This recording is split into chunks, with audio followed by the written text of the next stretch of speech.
Welcome to the Deep Dive, where we cut through the noise to get straight to the insights. For decades, the gospel of finance has pretty much preached that if you want higher returns, well, you must embrace higher risks. Yeah, it's presented as this sort of immutable law, almost like gravity. Exactly, and it's a belief that has shaped so much conventional thinking. Right, this idea that risk and reward are always, neatly linked, like this unbreakable chain. But what if that chain isn't quite as unbreakable as we've been led to believe?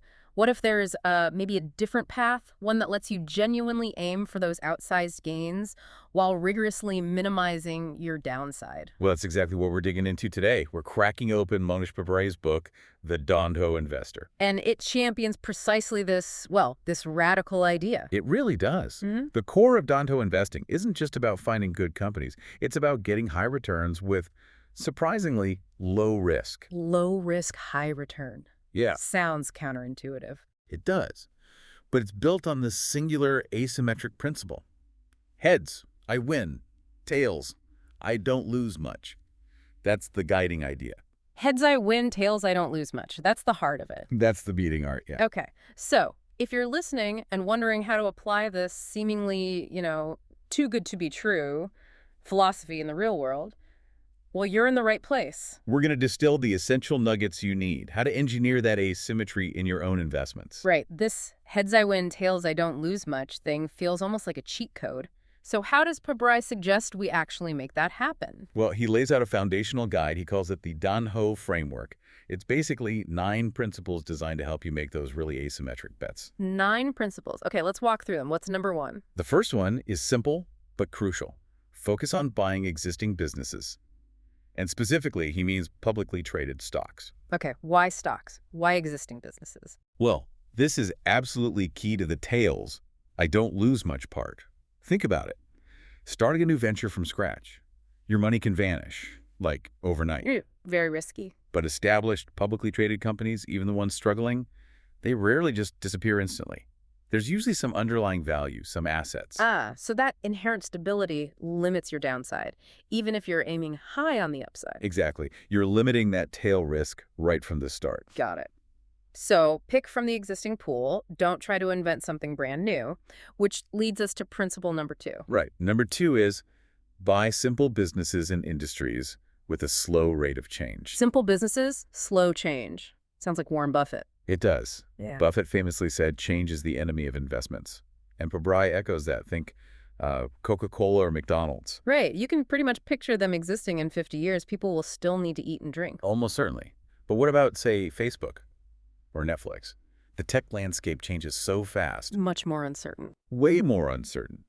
And if you don't truly understand the business, how it makes money, who its competitors are, you're not really investing. You're speculating. You're speculating. Yeah. And that massively increases your tails risk, the risk of losing big. That's a critical point. Okay, principle 3 sounds like classic contrarianism by distressed businesses and distressed industries. Yeah, you know the saying, be fearful when others are greedy. And greedy when others are fearful. That's exactly where you find those true bargains. Yeah. Panic pushes prices way below what a business is actually worth. So the heads, I win, is the potential rebound. Right. And the tails, I don't lose much, comes because, well, a truly distressed business in a beaten-down industry is often already priced like it's going bust. So there's less room for it to fall further, assuming you're right about its survival chances. Exactly. You're ideally lying near the bottom, which inherently limits your downside risk. Makes sense. Okay, so you find these potential bargains. What's next? Principle 4. Principle 4. You've got to buy businesses that have a durable competitive advantage. An economic moat, as Buffett calls it. Precisely. It's your shield. Without that edge, that thing competitors can't easily copy, Yep. profits can just evaporate. And that's terrible for you as an owner. Absolutely. So that durable advantage protects your investment. It directly reduces the tails risk of your profits and maybe even your principal just vanishing. It makes sure the business isn't just a flash in the pan. Okay, so we need existing, simple, distressed, and with a moat. That sounds like a tall order. It is. That's why these opportunities aren't everywhere. Right. So what do you do when you do find one? Principle 5. Principle 5. Bet heavily when the odds are overwhelmingly in your favor. Heavily. Look, most of the time, the market's pretty efficient. Right. Truly mispriced gems are rare. Yeah, seems that way. But when you find it's a situation where the heads, I win, is huge, Yeah. and the tails, I don't lose much, is tiny, you have to be willing to act decisively, swing big. And the rest of the time? The rest of the time, you sit still. Patience isn't passive here. It's your active strategy while you wait for those fat pitches. That's powerful. Extreme patience, then aggressive action. But overwhelmingly in your favor, that still feels a bit subjective. How do you know? It's about conviction, sure, but conviction that's backed by, like, deep research. It's when you've done all the homework, run the numbers, and the market price just seems, well, absurdly cheap compared to the underlying value and prospect. Like it just doesn't make logical sense. Exactly. That's when you know the odds are really skewed in your favor. Okay. Number 6 is interesting. Focus on arbitrage opportunities. Yeah, arbitrage is kind of like Dhandho on steroids, but maybe more for sophisticated investors. How so? It's basically finding situations where you can lock in a risk-free or very near risk-free profit after costs. Think it like buying something in one market and simultaneously selling it for more in another. Ah, exploiting tiny price differences. Right. It literally creates a heads, I win, tails, I break even, or maybe even win a little scenario. They're rare and you need to be quick, but they fit the Dhandho model perfectly.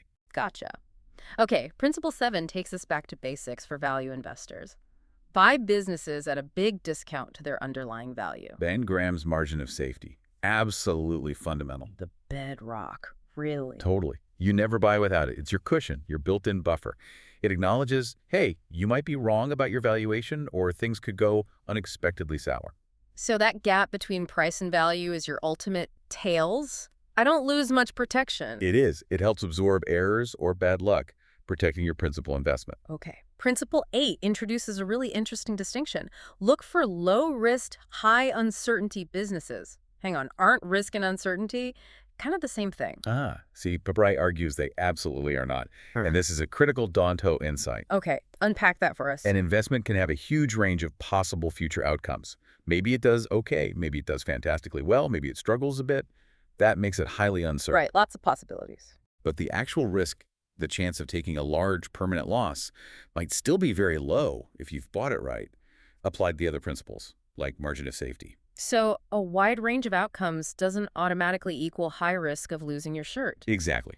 We'll dive deeper later, but that distinction is key. Fascinating. Okay, and the final principle, number 9. Number 9, it's better to be a copycat than an inventor. Copycat, really? Yeah, Pabrai argues that investing in companies that successfully take a proven business model and just execute it really well, maybe better than competitors, can be super profitable. So they don't need to reinvent the wheel. Exactly. Just build a better version or run the existing model more efficiently. This reduces the risk you see with true groundbreaking innovation where the whole concept might fail.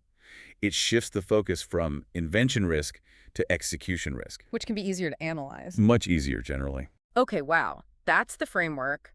Find these specific types of asymmetric opportunities.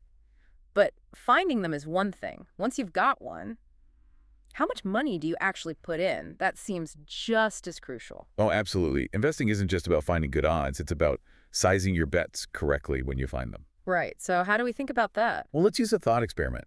Imagine you have $25. You're offered a coin flip bet.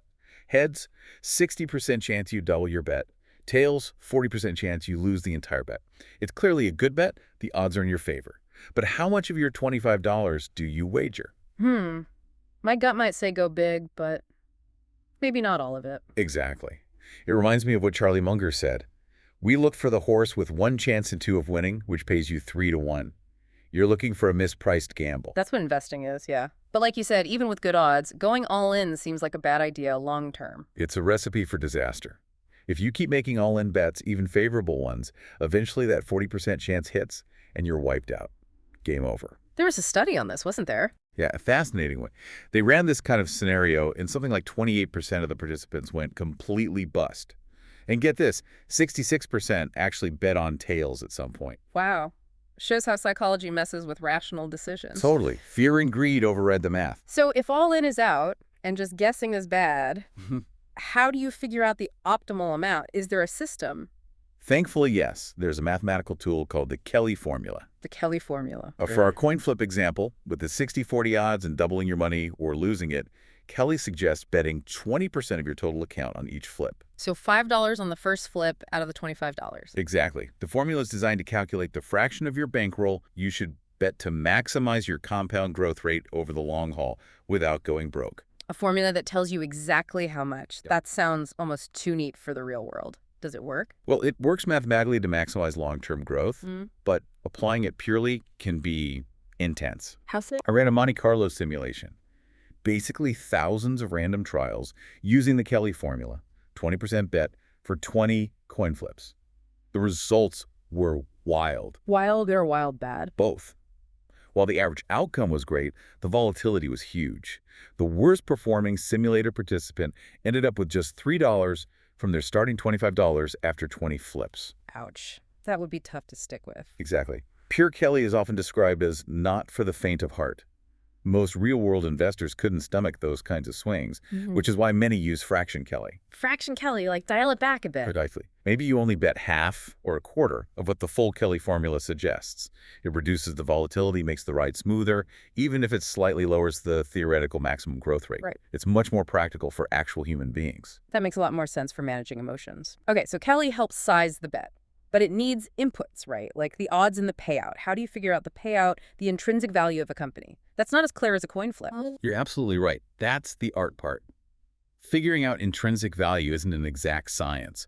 It involves a fair bit of informed guesswork. So how do Dhandho investors approach it? Ben Graham had his methods. Right. Graham often focused on net current assets, buying things for less than their liquidation value. That's one way. But another powerful method, especially favored by investors like Pabrai, looking for growth at a reasonable price, is discounted cash flow analysis, DCF. DCF. Okay, break that down. Discounted cash flow. At its heart, the idea is that a business's real worth comes down to all the cash flow it's expected to generate for its owners over its lifetime. Makes sense. Cash is king. But crucially, we have to discount those future cash flows. Why? Because of the time value of money. Right. $1 today is worth more than $1 next year. Exactly. Would you rather have $1,000 now or $1,000 in 10 years? Now, obviously, you can invest it, use it. So future money needs to be translated back into today's value. Okay, so how does the discounting work in practice for valuing a business? Well, you pick a discount rate. This reflects the return you require on your investment. Let's say you want a 5% return. That means $1,000 today should be worth $1,050 next year. Got it. Now, imagine a simple business that you reliably expect to generate $1,000 in cash flow for its owners each year for the next 10 years. If you discount all those future $1,000 payments back to today using that 5% rate, the total present value comes out to about $7,700. That's your DCF valuation. Okay, and what if I'm more demanding? What if I want, say, a 10% return? How does that change the value? If you require a higher return, your discount rate is higher. You're discounting those future cash flows more heavily. So that same business generating $1,000 a year for 10 years, discounted at 10%, it's suddenly only worth about $6,100 today. Wow, quite a difference just based on the required return. Huge difference. And this really hammers home why that Dhandho principle of sticking to simple, understandable businesses is so vital. Because estimating those future cash flows is hard enough. It's incredibly difficult. Trying to do it for some complex, rapidly changing tech company you barely understand, forget about it. You need simplicity to have any confidence in your cash flow projections. So are there any practical guardrails Pabrai suggests for DCF to avoid getting too speculative? Yeah, he gives two key rules of thumb. First, never try to estimate cash flows more than 10 years out. Beyond that horizon, it's just pure fantasy. 10 years max. Second, if you're estimating what you might sell the business for in year 10, don't use a price-to-earnings ratio, a PE multiple, higher than 15. Why 15? It's just a conservative cap. It prevents you from assuming some wildly optimistic future valuation. It forces realism. Okay, those are helpful constraints. Yeah. Let's circle back now to that really interesting idea. Low risk, high uncertainty. You said Wall Street often gets confused here. They do. And you, the Dhandho investor, can potentially profit from that confusion. How does that play out? Okay, picture another hypothetical investment.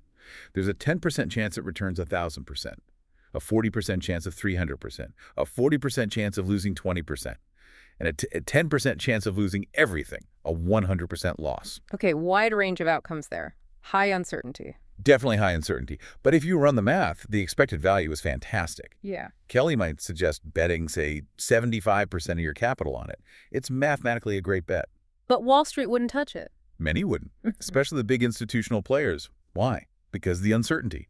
That wide range of outcomes makes them uncomfortable, even if the probability-weighted return is excellent and the chance of permanent loss is acceptable within a diversified portfolio. So they confuse the range of outcomes with the actual risk of ruin. Exactly. As Pabrai puts it, Wall Street sometimes gets confused between risk and uncertainty, and you can profit handsomely from that confusion. So what is the real danger we should focus on, if not uncertainty? The real enemy isn't volatility, those up and down swings.